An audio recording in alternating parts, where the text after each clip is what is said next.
Bonjour et bienvenue sur les Vitamines du Royaume pour cette cinquième vidéo.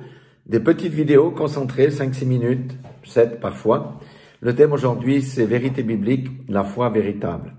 Romains 10, 17 nous dit ceci. Donc, la foi naît lorsqu'on entend prêcher l'évangile et le message qui suscite la foi, c'est celui qui, sur l'ordre de Christ, s'appuie sur sa parole et sur sa venue.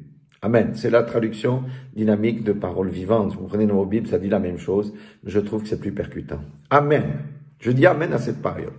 Elle vient de l'évangile de vérité, centré sur Christ. Alléluia. La foi qui provient de la parole qui percute, qui brise le roc de l'intelligence et des conceptions humaines. C'est la foi animée par le Saint-Esprit qui convainc quelqu'un en ce qui concerne le péché, la justice et le jugement, comme le dit si bien Jean 16, 18. Et voyez-vous, à la fin des temps, la Bible nous met en garde contre les faux docteurs, faux prophètes, faux enseignants, faux pasteurs, qui prêchent un autre évangile, un autre Jésus.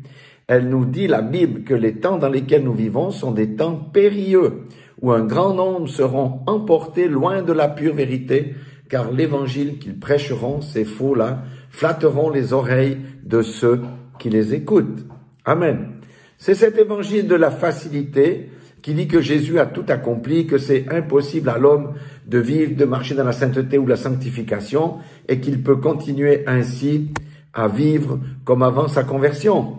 Et que notre Dieu est un Dieu de bénédiction, un Dieu d'amour, un Dieu de la richesse qui pourvoit pour les choses du monde selon nos demandes pour assouvir nos convoitises. Et que ses enfants restent ses enfants, quelle que soit la vie qu'ils mènent. J'appelle ça des mensonges et des avortements spirituels. Ces mensonges produisent des avortements spirituels. Non, la foi n'est pas une construction intellectuelle, une compréhension des choses spirituelles avec notre intelligence ou notre chair. Absolument pas. Et j'aimerais soumettre à votre réflexion les quelques éléments suivants. Si nous disons et reconnaissons que Jésus-Christ est le Seigneur, le Maître, le modèle, que la parole de Dieu est la vérité, que nous devons passer par les eaux du baptême et que Dieu ne change pas, est-ce que quelqu'un peut-il continuer à vivre la même vie après sa conversion? Le peut-il? Une vie stérile, sans transformation, sans fruit? Vous avez la réponse. Bien sûr que non. Parce que nous avons reçu le Saint-Esprit qui nous conduit dans le chemin étroit qui mène à la vie éternelle. Si toutefois nous l'avons bien reçu. Car la Bible dit qu'il y a beaucoup d'appelés et peu d'élus et que large est la route qui mène à la perdition et que beaucoup y cheminent. Alléluia. Voyez, la foi intellectuelle, c'est croire avec la tête. C'est un Dieu en haut, un Dieu distant, et l'homme en bas qui a ses occupations. Et lorsque l'homme a un problème, il s'adresse à ce Dieu distant pour qu'il les règle.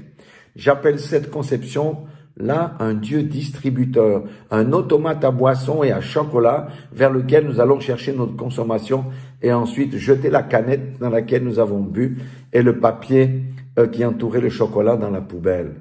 Amen. La foi, la véritable foi, c'est celle qui vient du cœur, pas de la tête. Ici, là, c'est un Dieu proche. Pourquoi? Parce qu'il est à l'intérieur de nous. Et il règne et gouverne dans notre vie, ou dans la vie de celui qui l'a véritablement accepté par la foi. Son Saint-Esprit nous guide pour faire sa volonté, car nous sommes appelés à servir Dieu. Et le Saint-Esprit nous conduit dans toute la vérité. La véritable foi, comme je l'ai dit, conduit à faire la volonté de Dieu, à être en service et à renoncer à soi-même. C'est un peu plus dur, hein? C'est moins sucré comme évangile. Alléluia. Croire avec la tête, c'est avoir une relation intellectuelle avec Dieu, une construction mentale. Et ça produit quoi? Ça produit le fait que nous allons mener, que quelqu'un va mener sa vie comme il le veut, en pensant que à sa mort, il aura la récompense, et simplement parce qu'il aura cru. Simplement cru, mais sans avoir adhéré à son Fils, au Fils de Dieu. Simplement cru, mais sans avoir mis en pratique ses enseignements, les enseignements de Jésus. Ah!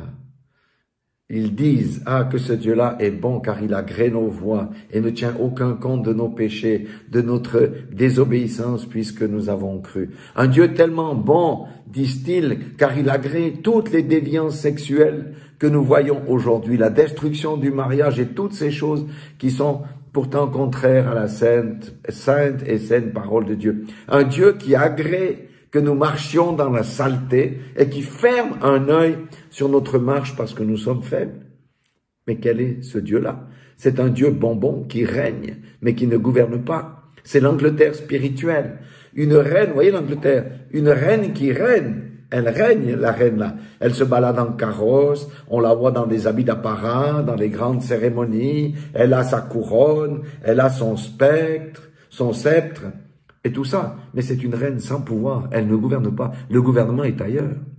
Que quelqu'un prenne garde véritablement à ce que son Dieu ne soit pas un roi nu comme cette reine-là, un Dieu qu'il proclame comme étant le Dieu mais qui ne gouverne pas sa propre vie. Peuple de Dieu, il est vraiment temps de sortir des illusions du diable et de cesser d'acheter ces mensonges qui sont vendus par les charlatans de la parole. Un chrétien peut y souscrire, c'est vrai, mais pas un disciple. Un disciple ne peut pas souscrire à ces mensonges-là, parce que dans le mot disciple, il y a le mot discipline. Et un disciple, c'est celui qui marche dans les traces de son maître et de son modèle. Donc, quelle est la foi qui sauve? La foi de la tête ou la foi du cœur? C'est la foi du cœur, bien entendu, celle qui attire la grâce, qui déclenche le salut et qui produit des fruits dignes de repentance tout au long de notre vie. C'est par grâce que nous sommes sauvés, c'est vrai, par le moyen de la foi. Mais est-ce la foi intellectuelle ou la foi qui vient du cœur? Est-ce la foi de la compréhension et des interprétations des hommes ou est-ce la foi qui a conduit à notre repentance sincère parce que nous avons été convaincus de péché, de justice et du jugement? La foi, voyez-vous, le français est très pauvre parce qu'on pourrait croire que la foi c'est uniquement avec la tête. Chouraki dans sa Bible en hébreu dit que la foi c'est adhérer. Adhérer c'est l'adhérence. Faire un avec Dieu, faire un avec Jésus. Et c'est ce que la Bible nous enseigne, c'est que nous sommes un avec celui qui nous a rachetés. Et comme Jésus était un avec son Dieu, nous sommes un avec lui et un avec Dieu. Voilà, que ces réflexions vous guident tout au long de la semaine et soyez tous bénis dans le nom puissant de Jésus-Christ et que le Seigneur vraiment enlève toutes les forteresses de pensée que nous avons et fasse tomber les écailles de nos yeux. Amen. Alléluia. Soyez dans la paix et dans la joie.